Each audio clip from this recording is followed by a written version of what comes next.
Well, good morning, good afternoon, good evening, wherever in the world you might happen to be. Thank you so very much for coming along to the second webinar in this series from KDIGO on genetics and CKD. This is a really fantastic second module in this CME program, which we've entitled Hiding in Plain Sight, talking about the utility of genetic testing in common forms of CKD. Next slide. My name is Professor Andrew Mallett. I'm the program director for this series. Firstly, though, we'll go through a little bit about the CME program information for this. By attending and taking part in this webinar, that can earn up to 1.0 CME credits. There is information in the Zoom chat to review the CME information. At the end of the webinar, the CME evaluation link will be shared to those who'd like to claim that credit. The activity has been provided jointly by the Global Education Group as well as by KDIGO. Next slide. So as I mentioned, my name's Professor Andrew Mallett, and for my efforts and sins, I am the Program Director and Moderator for this series. I'm based here in sunny, or as it is today, wet, northern tropical Queensland. My disclosures are here as well. Next slide. Today, it's an absolute honour and privilege to be able to introduce to you the three speakers who we will have the utter pleasure of hearing from. First is Professor Emilie Cornec-Le Gall from Brest in Western France, who is quite a dynamo, an amazing colleague and friend in the space of cystic kidney disease at the University of Brest at INSERM in France.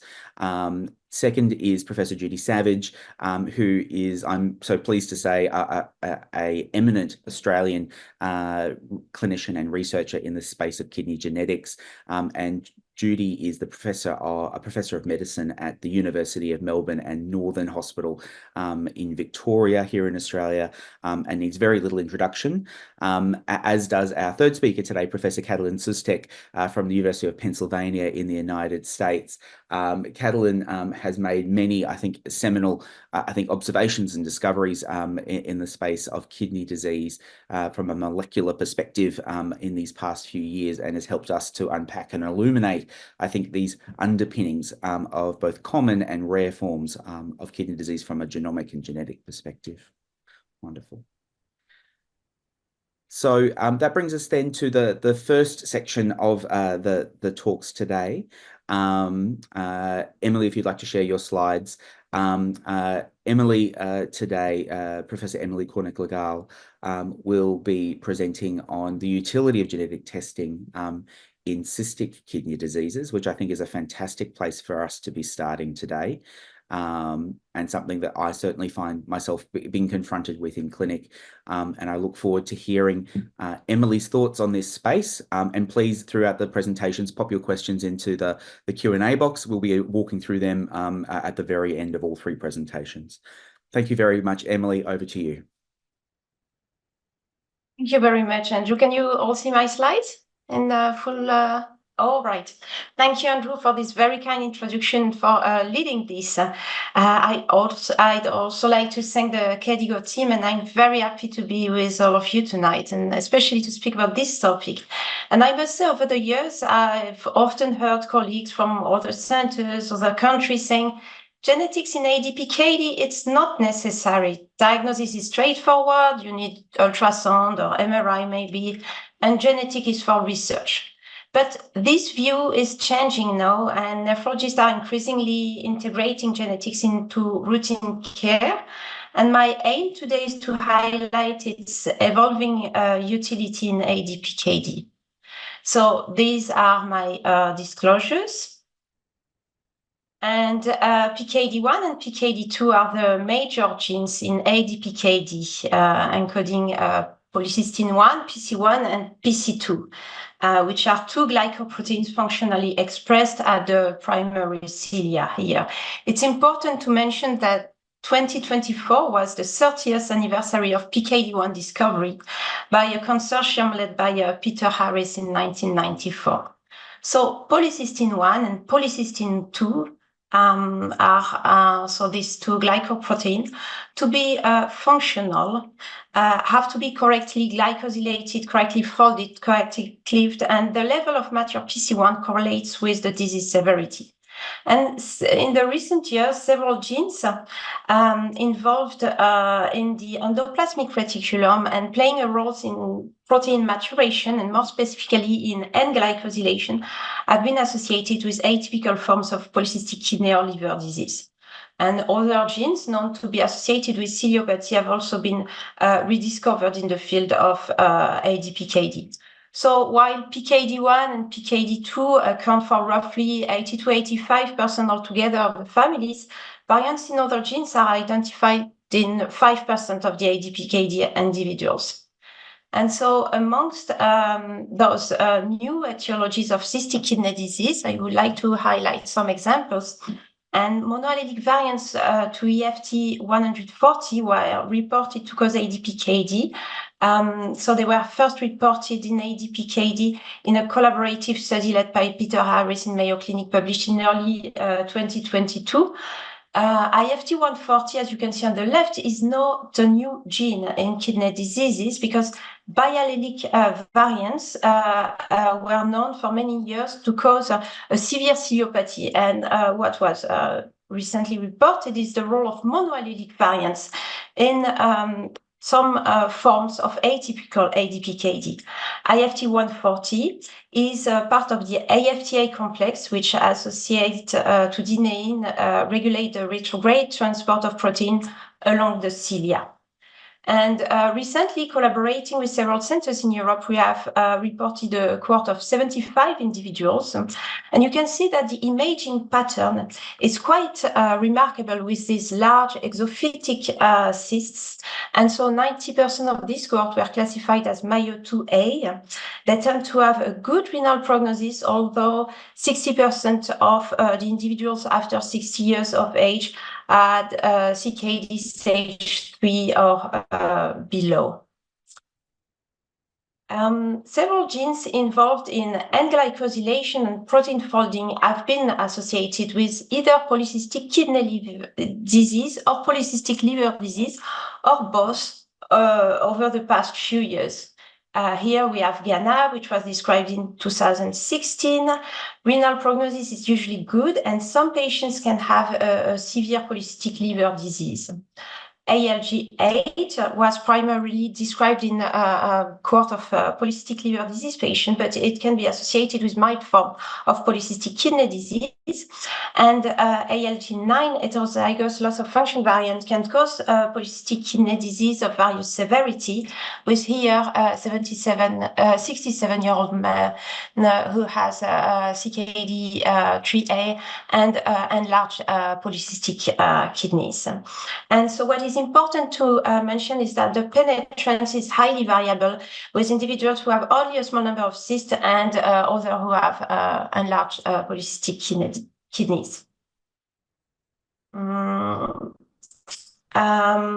Pathogenic variants in DNA JB11 and ALG5 have been described in individuals and in family who had, in general, atrophic multicystic kidneys. So on the left, you can see in ADPKD DNA JB11, you can see these non-enlarged kidneys with multiple cysts, and kidney failure occur around the age of 75. Some individuals may have PLD, but it's not very common. And for ALG5, the presentation for the moment is really limited to 6 families. And the presentation was somewhat reminiscent of DNA JB11 with atrophic polycystic kidneys and eGFR decline after 50 years of age. These individuals in this family had no or few liver cysts, and we really need to identify additional family to describe better the ALG5 pedigree, I think. So this is a kind of picture book of imaging associated with genes of the ADPKD spectrum.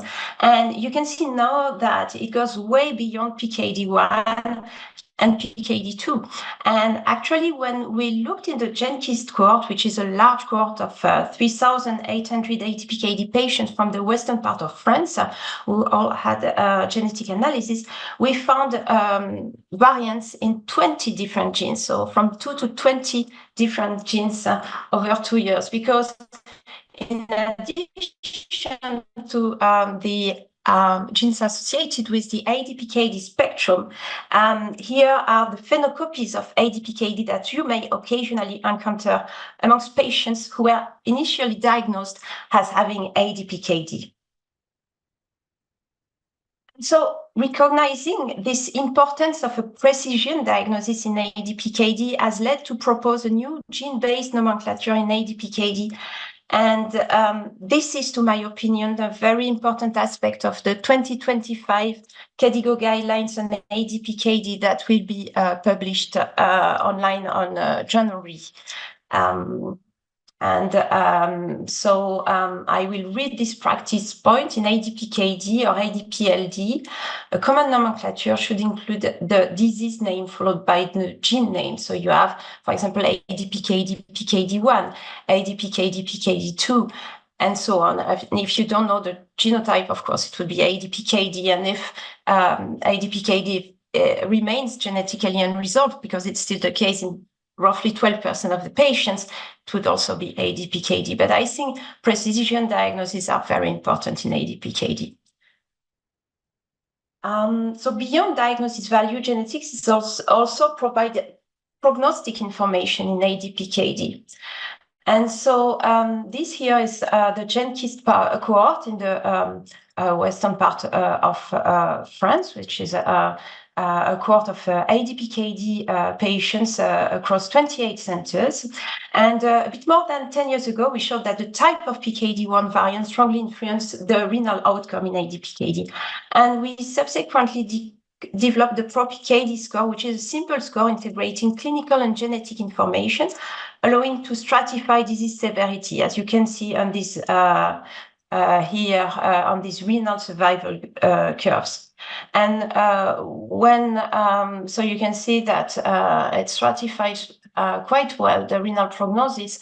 And then we were able to apply this score in the TEMPO trial, which is, as you know, the trial that first demonstrated the efficacy of tolvaptan in ADPKD.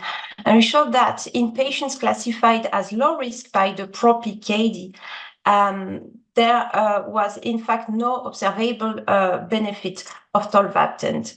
We also showed that it could stratify patients classified as Mayo 1C according to the Mayo imaging classification, which shows that combining imaging data with genetic may allow us to increase prediction model. And I think that we still need to work on integrative tool to improve our the prognostic value.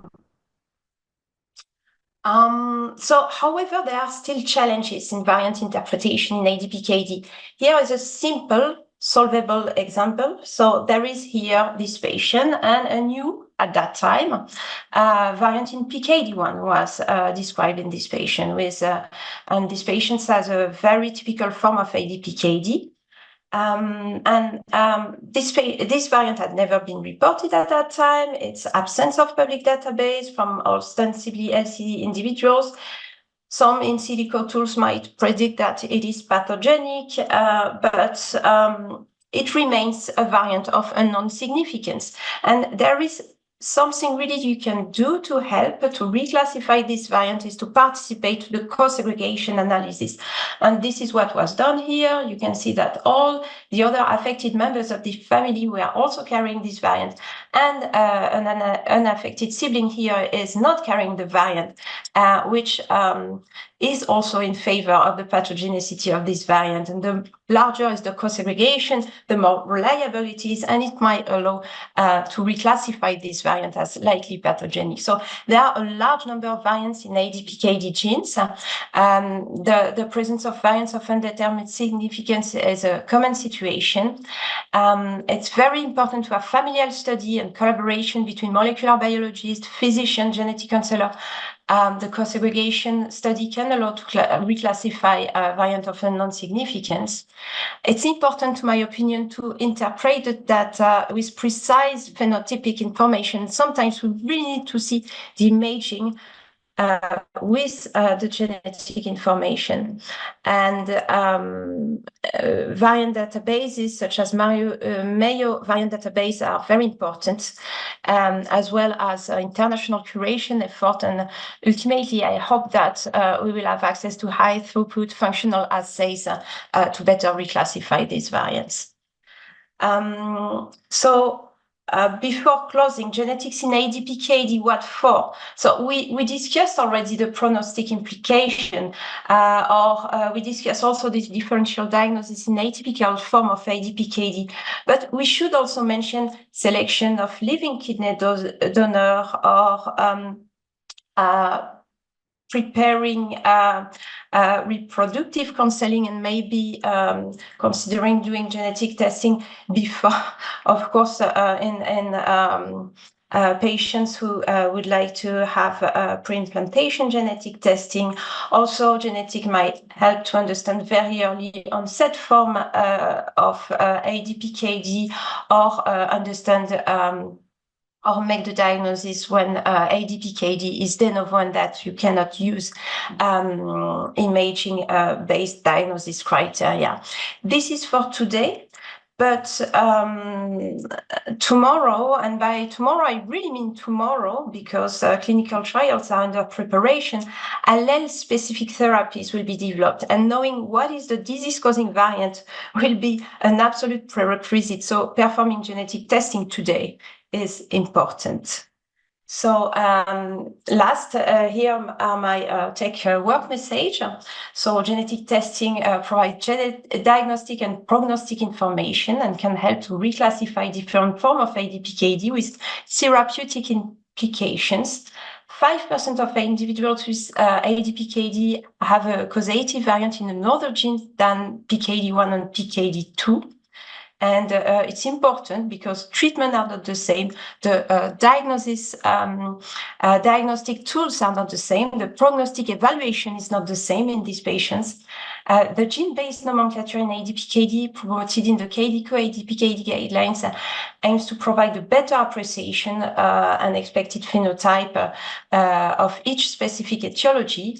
And I think that the collaboration between nephrologists, genetic counselor, clinical geneticists, and molecular biologists is essential. And I thank you very much for your attention, and I'll hand it over now to Judy.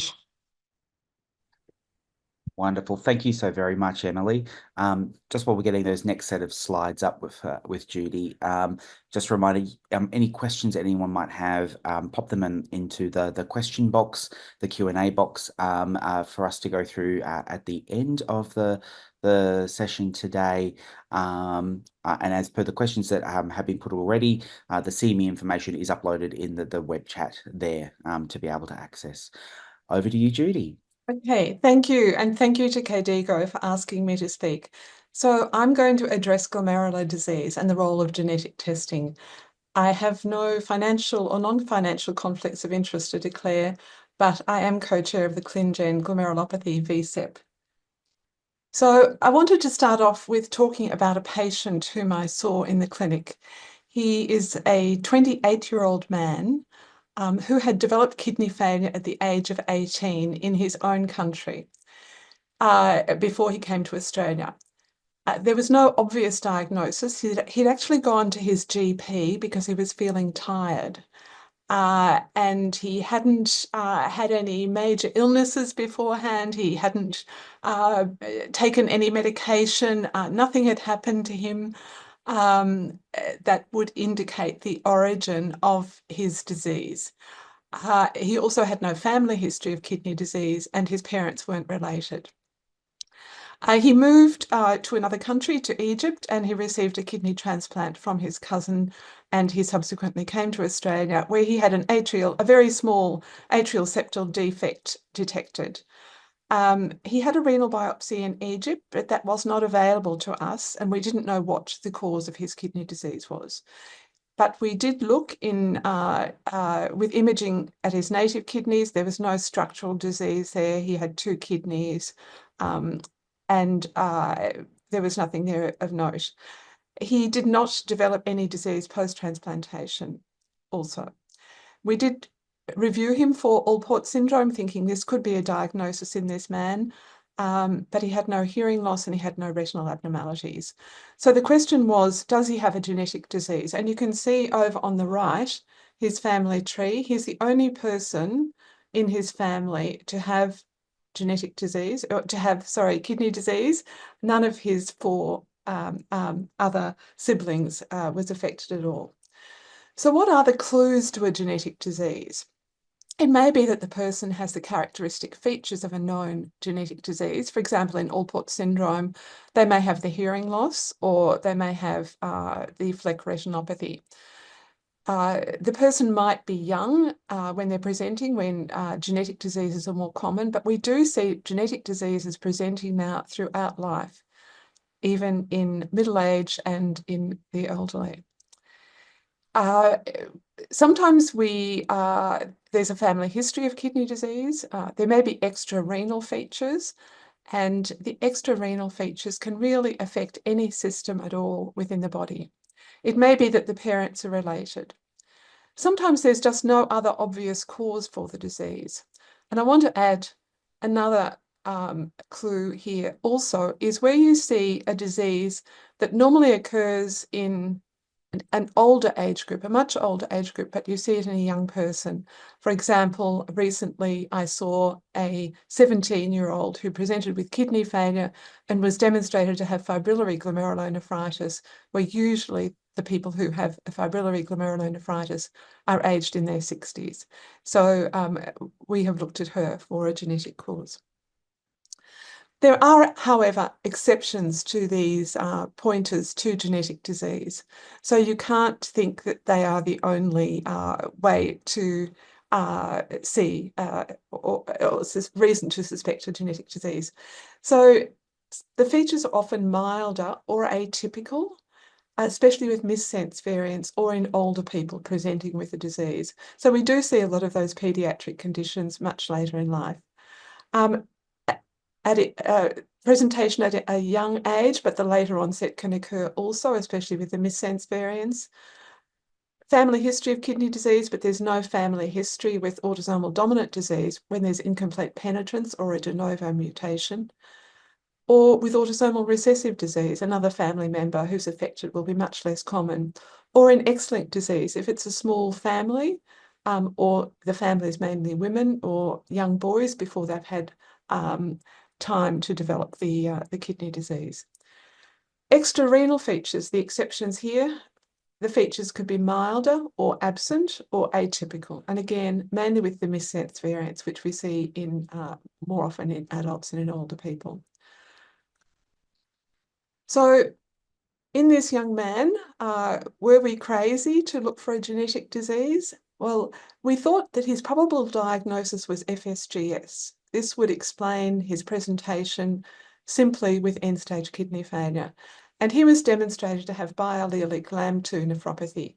So this is a mutation in the laminin beta-2 chain, and the condition, when it occurs in neonates, is called Pearson syndrome, and it's quite a severe disease, and the children may be born with just very vestigial eyes or no eyes whatsoever. And in older children, there may be severe ocular abnormalities. But we examined our patient closely, and he really only had very minor ocular features. So the reasons for suspecting the disease in this man were his young age, 18. There was no other obvious explanation for his disease, no other obvious explanation for his FSGS. And then he had the atrial septal defect. And I'd seen that in the initial letter, but I'd really just glossed over it thinking, well, lots of ASDs are found in adults and it doesn't really matter. But this is an extra-renal feature that's associated with the biallelic laminin B2 nephropathy. So just remember, any unusual feature somewhere else in the body may be part of the syndrome in your patient. So we've already heard from Emilie that a genetic diagnosis is valuable. We know that it means that the diagnosis is definitive. We have a name for the disease for the patient and for the clinician too. What's also important with glomerular disease is that the genetic diagnosis will indicate the mode of inheritance, whether it's X-linked or autosomal recessive or autosomal dominant. And in addition, with the glomerular diseases, knowing the genetic diagnosis enables us to use effective treatment to delay kidney failure, for example, in Alport syndrome, where ACE inhibitors or SGLT2 inhibitors can be used. And also, the diagnosis avoids ineffective treatment, such as steroids for the genetic cause, for a genetic cause of the nephrotic syndrome. So if this man, we asked him about whether he'd had a course of steroids for his treatment, and he said no, that he hadn't. But in somebody who had FSGS, if he had significant proteinuria, he may well have been treated with steroids for a course of 6 months prior to genetic testing being done. So if you have the genetic test done first, you're able to avoid that use of steroids for 6 months. So what are the causes of genetic glomerular disease? The commonest cause is Alport syndrome, the autosomal dominant forms and the X-linked form. Col4A1 nephropathy is also becoming it's being seen more often, and there are some other less common causes. Nail-Patella syndrome, MYH9 nephropathy, C3 glomerulopathy are other causes where hematuria is really the presenting feature, although proteinuria can occur in all of these conditions too. It may be that the patient has predominantly proteinuria, and this may be due to FSGS. Sometimes it will be called steroid-resistant nephrotic syndrome. So here the genetic causes of proteinuria vary depending whether the patient's a neonate, a child, or an adolescent. But again, there's a lot of overlap between the genes that are affected in the different age groups, and we are seeing adults being diagnosed with conditions that used to be considered pediatric. So how often is a genetic cause found in with some of these presenting features? So persistent hematuria, how often is a genetic cause found? 50 to 70%, and these are mainly Col4A3, 4, and 5. With thin-based membrane nephropathy, about half of them have a Col4A3 or Col4A4 variant. Steroid-resistant nephrotic syndrome, or FSGS of unknown cause, nearly half of those with steroid-resistant nephrotic syndrome have a genetic cause found, and about a third of those with FSGS have a genetic cause found. And of course, with kidney failure itself, about 10% have a genetic cause found. But in all of these groups, importantly, autosomal dominant Alport syndrome is the commonest diagnosis that's found on genetic testing. So just going over the classification of Alport syndrome, it's commonly held that there are now 4 different genetic types, but the commonest that we'll see will be X-linked Alport syndrome and autosomal dominant Alport syndrome. So with autosomal dominant Alport syndrome, there's hematuria, and it's typically lifelong. The kidney failure is uncommon, but occurs, and hearing loss and ocular abnormalities are rare.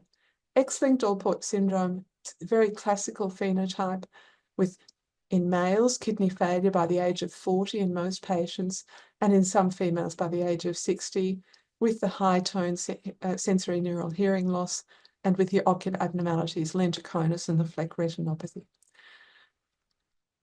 I think people know that because of the confusion over the very variable phenotype seen, that there's been a move to change the name of Alport syndrome to Alport spectrum, and we expect that recommendation to come out soon, and there'll be a transition over the next few years. So how common are autosomal dominant and X-linked Alport syndrome in the general population? We looked at NOMAD, and we were able to show that Col4A5 variants occur in about 1 in 2,000 people in NOMAD. The reason why NOMAD is essentially normal people. How were patients with COLFRA5 mutations or X-linked Alport syndrome, how were they undiagnosed in NOMAD? And the answer is 2/3 of them were female who have a milder phenotype, and over 90% of the variants that were found were associated with a milder phenotype overall. So if they weren't found in a woman, they actually had features with a substitution that would have resulted in milder disease. So these people were undiagnosed, presumably in the community. COLFRA3 and COLFRA4, we found that nearly 1% of the population had a pathogenic variant in COLFRA3 or COLFRA4. And this was an underestimate because we had left out people with variants that were common. We only looked at glycine substitutions. We didn't look at other substitutions. So we say it's at least 1% of the population have autosomal dominant Alport syndrome. So this means overall that autosomal dominant Alport syndrome is 20 times as common as X-linked Alport syndrome. And you may say, but that's not what I see in the clinic. And we all know that the patients who are referred to us have more severe disease. So we do see more X-linked Alport syndrome in the clinic relatively, and we do see more patients with autosomal dominant Alport syndrome with kidney failure in the clinic too. So autosomal dominant Alport syndrome, though, this study from Spain demonstrated that people with autosomal dominant Alport syndrome have a worse than expected kidney function over time. So here's the normal trajectory over time up to the age of 80, and here's the trajectory in people who have autosomal dominant Alport syndrome, and this is the eGFR compared with the age. In addition, we know that proteinuria in people with autosomal dominant Alport syndrome is a risk factor for progression. And here you can see people with autosomal dominant Alport syndrome without proteinuria and with proteinuria, showing again kidney survival compared with age. So clues to the presence of autosomal dominant Alport syndrome, the most sensitive pointer is persistent glomerular hematuria in any other condition. It's even more sensitive if the red blood cell count in the urine is higher and if there's proteinuria. There can be atypical features though, and an early study showed that about 10% of patients had proteinuria only. We know that cysts occur with autosomal dominant Alport syndrome. We know that kidney failure occurs with autosomal dominant Alport syndrome. And there may be no family history. There are de novo mutations in about 15% of patients. Maybe there's a small family. We know the penetrance of hematuria is only about 70% for autosomal dominant Alport syndrome, so not everyone has hematuria. And not everyone in the family has been tested. And just to emphasise, there are no extrarenal features with autosomal dominant Alport syndrome. There's normal hearing and ocular examination. If you do these tests and there's an abnormality, then it's important to think of X-linked Alport syndrome or a diagenic disease. Now, I want to finish up by saying that autosomal dominant Alport syndrome is so common that it often occurs together with another kidney disease, such as IgA nephropathy or a cystic kidney disease. So in conclusion, genetic causes of glomerular disease are common. Persistent hematuria, steroid-resistant nephrotic syndrome, and FSGS of unknown cause are the commonest manifestations of genetic glomerular disease. Persistent glomerular hematuria is a sensitive marker. Pathogenic Alport variants are the commonest variants found in hematuria, in proteinuria, or FSGS, genetic proteinuria, and chronic kidney disease.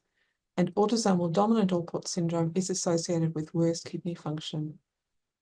Autosomal dominant Alport syndrome is so common that it may coexist with another disease, and treatment is available for autosomal dominant Alport syndrome after the development of proteinuria with RAS blockade, and if that isn't satisfactory, with an SGLT2 inhibitor. Thank you. And I'll just hand over now to Katalin. Perfect. Thank you so very much, Judy. Just while Katalin's getting her slides up, just again, final quick reminder in this last component of the webinar, any questions you might have, just pop them in the Q&A box for us to kick off questions at the very end. But otherwise, over to you, Katalin. All right, thank you so much for the kind introduction, and it's a real honor to present after all these eminent geneticists. I will be talking to you about APOL1 kidney disease. These are my disclosures, and they didn't really have anything to do with what I will be presenting to you today. As you know, 10 years ago, a remarkable discovery has been made by Martin Pollack Group and Karl Skrzydski Group, finding an association between the APOL1 risk variants and kidney disease development amongst African Americans. And that's where the journey began. And just to highlight you, as opposed to the previous speakers, who they were talking to you about a single gene variants such as PKD or collagen 4 variant that are rare or very rare in the general population, and they have a really marked effect size on disease development, even though they have presented slight differences how people develop disease. Most of them, what I will be talking to you about, is a common variations in APOL1 present in 30%, 35% of African Americans. But the interesting aspect of this, that this variant does not have a low risk of disease association, but a relatively high risk of kidney disease associated with it. All right. So the reason why this is the case, because this actually having this APOL1 variant, which is very common, if you have one of these risk carriers, which we call G1 and G2, protects you from trypanosomiasis, but having two of these variants predisposes you for kidney disease development, but protects you from trypanosomiasis as well. Interestingly enough, as opposed to most common variations that are in the non-coding region of the genome, this one presents itself similar to the PKD or the collagen variants because the variant itself is within the coding region of the apolipoprotein, which is one of the genes we have. So I will be talking to you or trying to cover 5 topics. So I'm very ambitious and maybe talking a little bit fast, but you will be able to ask questions. So the question is, what are the disease conditions APOL1 genotype predisposes to? And this is a very interesting slide and a very interesting question. We're still learning this, but it appears that over the last roughly 15 years now, many disease conditions have been associated with APOL1 risk variant. The highest odds ratios have been reported for primary FSGS and HIV-associated kidney disease in Africa or in the United States. Sickle cell-associated kidney disease, these odds ratios are 20 to 90-fold, really high numbers over here. And then, but down here are risk ratios that are much lower, but still very significant, especially when we're talking about something which is a common variant. That's sickle cell disease, HIV, preeclampsia, non-diabetic CKD, atherosclerosis or hypertension-attributed kidney disease, transplant, and other non-diabetic CKD. Just to highlight you, a week ago or so on, the CKD risk with APOL1 risk variant in Africa has been published, and remarkably, this has found to be only 1.2-fold, which is still very high, but much lower than that we have been observed or have been reported in the United States. All right, so the question is obviously, is APOL1 high-risk genotype really disease-causing? And I think this is a very critical question because you will see at the very end, now we are developing therapies for APOL1. And the question is, if we have so many people with the variant, is the variant really causing the disease? My lab has been instrumental in this domain because we have developed a mouse model where we engineered the APOL1 variants into different cell types. And this one was the very early one, published now more than 7 years ago, where we engineered the APOL1 risk variants into podocytes. And these mice develop albuminuria, similar to the patients, and they develop lesions that are very similar to patients with FSGS, indicating that indeed, at least for these high-risk genotypes and for FSGS, these G1 and G2 variants appear to be disease-causing, because if we put this into mice, the mice develops disease, and indeed, in 3 weeks, these mice actually dies of renal failure because we have not implemented dialysis for them. This is the first conclusion that we actually run a phenome-wide association analysis as well. The kidney disease is the main phenotype that is associated with risk variant. There are some phenome-wide association studies that include other diseases, such as hypertension and cardiovascular disease, or even sepsis with APOL1 risk variant. All right. So, how does APOL1, why do some people with APOL1 high-risk variant develop kidney disease? So how can we explain the phenotypic heterogeneity associated with APOL1 high-risk genotype? Some people develop FSGS, other people develop hypertension-attributed kidney disease. Clinically, these diseases look very different, one with a low albuminuria, the other one with high albuminuria and rapid progressive phenotype.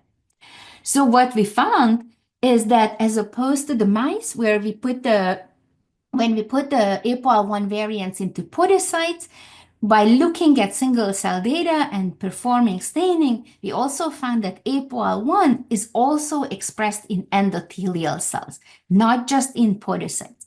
Now, if we put the APOL1 into endothelial cells using the similar engineering approach, using a mouse model where we have some specific opportunity to express APOL1 in endothelial cells, now we are able to see a difference in the phenotype, and these mice actually do not develop very rapid albuminuria and renal failure and FSGS, but develop a little bit of high blood pressure. You see the blood pressure of the mice is a little elevated, and they develop lesions mostly similar to kind of the hypertension-attributed kidney disease, indicating that maybe the difference in phenotype development in these conditions could be related of where the APOL1 is expressed, podocytes versus the endothelial cells. All right, now moving to the next question. Why do some people with high-risk APOL1 variants develop disease and others do not? Right? So this is a common variant. This variant is present in 17% of the US African-American populations have high-risk variants. Not everybody with high-risk variant develops disease. The estimated disease incidence at present is estimated around 20%. We don't know this number fully, but still it indicates that majority of the people, 80% of the people, even though they have these high-risk variants, do not develop disease, even within the United States. So that led us to a variety of searches. One of them is by Sana Simon-Cerci from Columbia University, and also by Adriana Hung, who performed similar studies in the Million Veteran Program. And what they identified that in a cohort of FSGS or in a secondary cohort of they found an other called the PN264K. This is a variant which causes which is a nucleotide chain within the APOL1 itself, which causes a change in amino acids.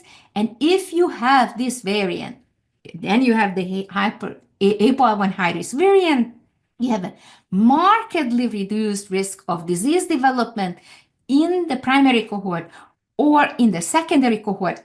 Their odds ratio is 30%, very marked reduction for this development. So now the landscape of APOL1 genotypes becomes a little bit more complicated. So traditionally, we had the G0, G0 allele, the reference allele, and then people with one risk variant, whether you have a G1 or G2 and another reference allele, there was an undetermined risk. Indeed, within the United States, we did not observe an increased risk for people with one risk variant, but now the data from H3 Africa indicates that people in Africa do have a slightly increased disease. People with the high risk variants having 2 copies of this have disease and they have high risk of disease development. Now we have to add the modifier, which this N264K for the ease of use, Simone suggests that we name it as an M1, the first modifier.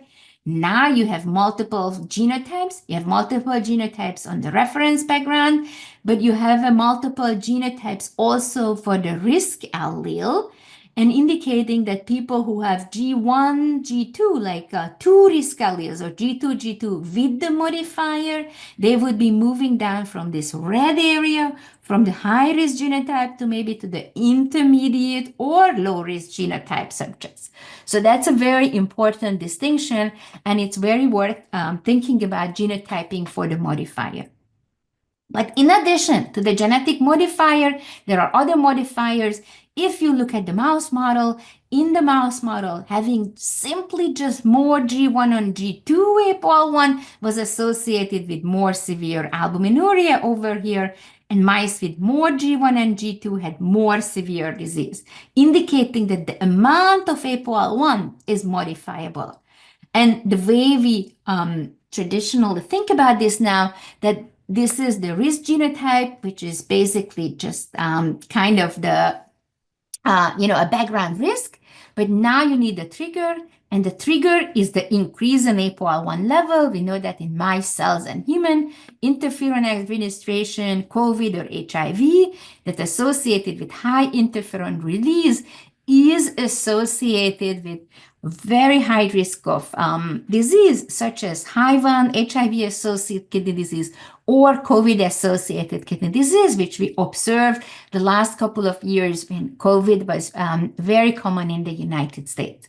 So there are genetic modifiers, such as the M1 modifier, the N264K, which is very important. It has a very strong effect on disease development. But importantly, beyond that, the disease severities appear to be dose-dependent, and then interferon is one of the strongest inducer of APOL1, and APOL1 transcript correlates with disease severity. And my final slides over here is how should we treat patients with APOL1-associated kidney disease? So we had this paper I would like to mention that since APOL1 is a non-essential gene, what has been proposed that we could simply knock down APOL1, and if you are mice, such as mice in our colony, if you administer an APOL1 antisense oligonucleotide, you see that is associated with reduced APOL1 level. This blue is the APOL1, and then you have less APOL1, and then you have actually a much more preserved kidney function and no glomerular sclerosis over there. So that could be a very simple strategy to treat potentially if we could engineer an APOL1 ASO. In the trypanosome, we know that APOL1 acts as a channel or a pore. In the trypanosome, there is a very complicated endocytic pathway, but APOL1 is really a cation channel, a calcium and sodium channel, and this actually has been proposed in mammalian cells as well, including the podocyte, that it would be a channel or a pore-forming unit, and indeed Vertex developed a compound that appears to inhibit this pore-forming activity of APOL1, which actually causes the podocyte to die. And the drug is called inaxaplin, sorry for the mispronunciation, and the paper was published a year ago when this selective APOL1 channel blocker, which blocks the surface channel and osmolysis of the podocytes, was associated in an early phase 1/2 study with reduction in albuminuria. You see in the y-axis is the percent reduction of albuminuria, which was running from 70% to 10% over here, on an average reduction being 47%, which is very, very important and marked effect size. You see over time, the reduction was very, very, very marked. And indeed, the drug appeared to be relatively safe with very minimal side effects, headache, back pain, and nausea, indicating that this pore-forming function of APOL1 is important, and blocking this might be therapeutically employable for patients with high-risk APOL1 genotype. So this is my last slide. So it's coming from, genetic mapping, understanding the mechanism, and now we are creating medicines. This is the kind of the molecular machinery that we and others have been proposed for APOL1 mediated disease, APOL1 being a channel, and that's being blocked by the APOL1 channel vertex compound. But also you can actually block the APOL1 itself, maybe an RNA, like an antisense oligonucleotide. But there is this intracellular pathway here, which is this inflammasome, such as NLRP3, and nucleotide sensors, such as cGAS-STING, which also in mouse models appears to be targetable, and in animal models, they appear to protect from disease development as well, indicating that indeed our genetic mapping now creating new medicines. And I'm actually very, very excited that genetics is not just some sort of esoteric diagnostics anymore, but really creating therapeutic opportunities, especially for APOL1. I would like to stop right here. This is my contact information. This is the lab. They performed all the experiments. This is the website. If you're interested in any of these data or information, you're more than welcome to come here and check everything and download. And I hope you have questions that I will be able to answer. And thank you so much for listening.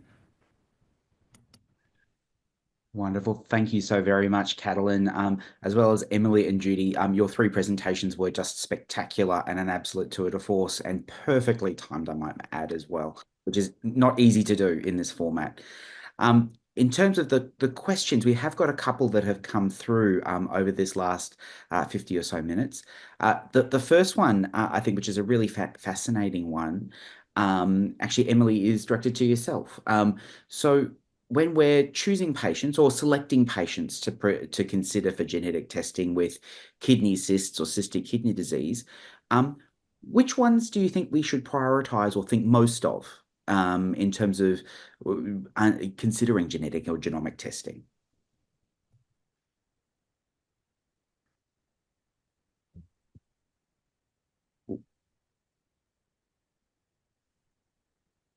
I think you're on mute at the moment, Emilie. I'll just see if we can remove that. Yes. So the question is, which patients with cystic kidney diseases should be prioritized, right?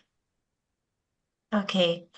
So, well, that's a broad question, but I think that any patient in whom the diagnosis is unclear, patients who might ask for genetic counseling also, patients who may be eligible for specific therapies, or when we occasionally see patients treated by tolvaptan for a non-PKD1, PKD2, ADPKD, and think this is really problematic. So clarifying the diagnosis before treatment is essential. Yes, and this would be examples, for example, of examples of patients to prioritize for genetic testing. But I think that ideally, one patient per family with a genetic diagnosis would really clarify. Because then just confirming the diagnosis in relatives is cheaper and accessible. So yes, I think that cascade utility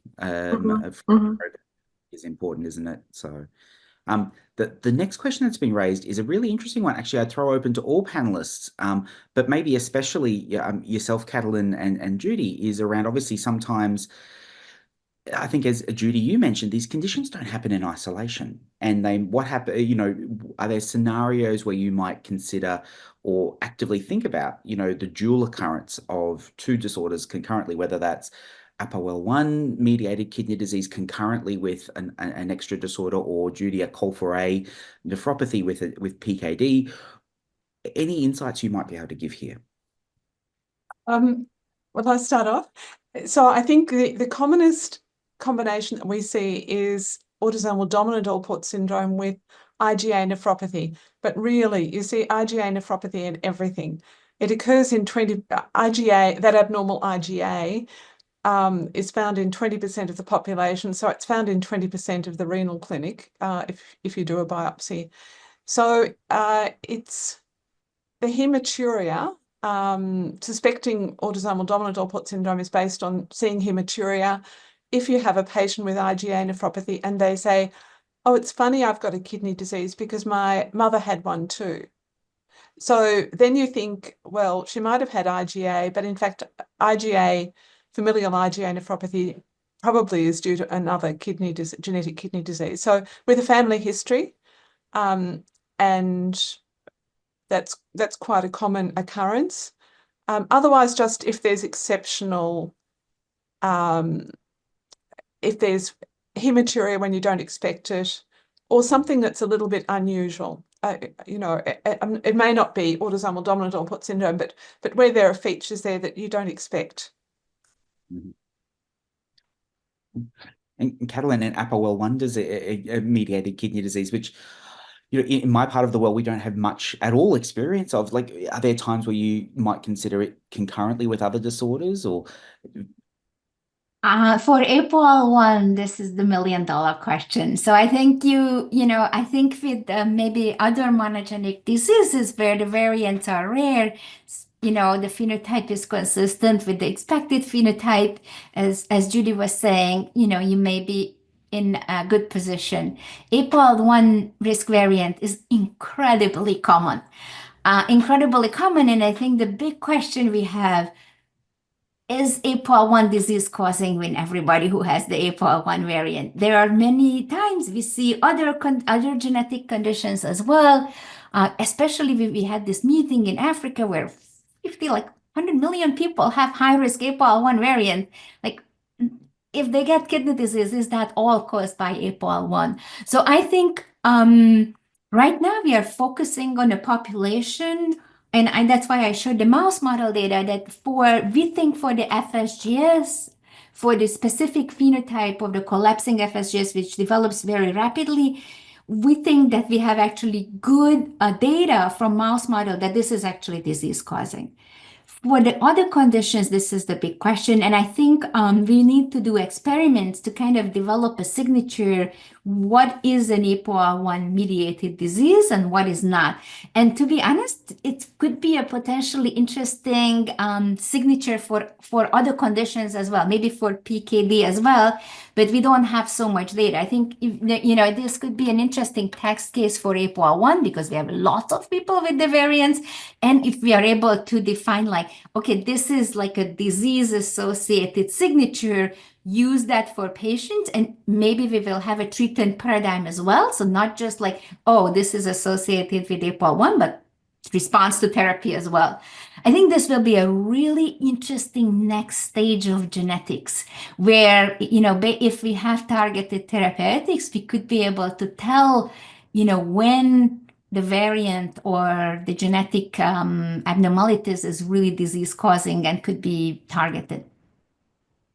I couldn't agree more. And I think that that's a great point to be at, that we, obviously therapeutics is becoming part of this space now. And, for the last couple of questions, one was, Katalin, that trial from the New England Journal last year in Axaplin, that was, just to clarify, that was a phase 1 trial, wasn't it?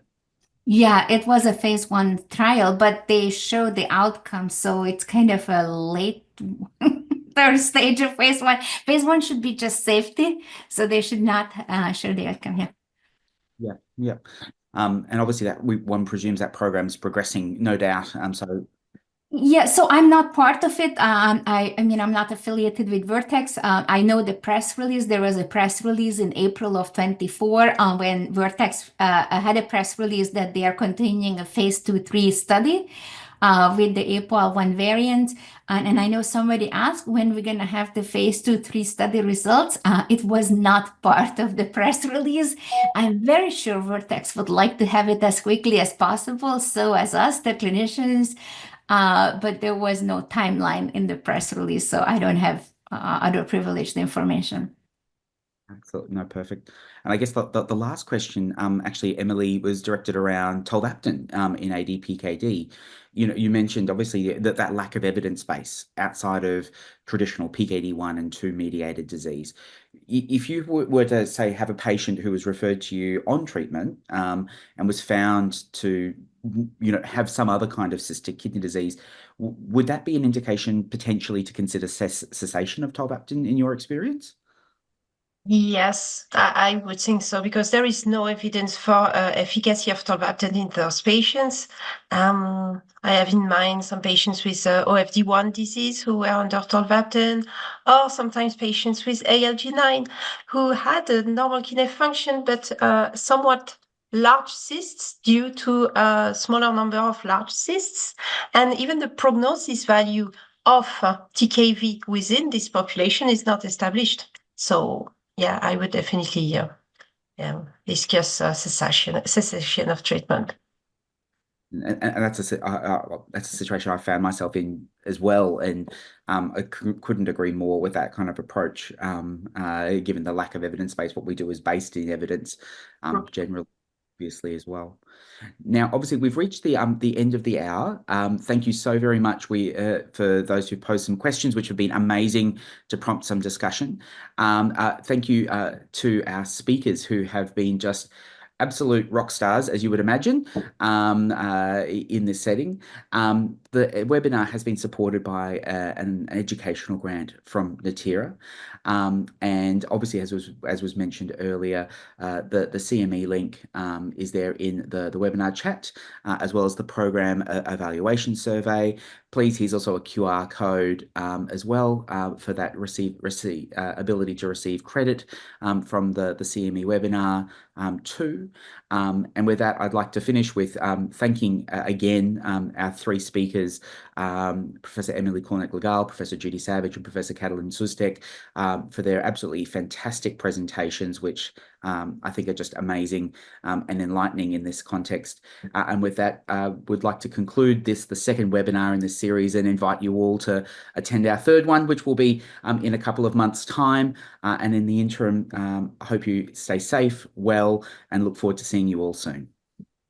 Thank you so much, everybody. Bye.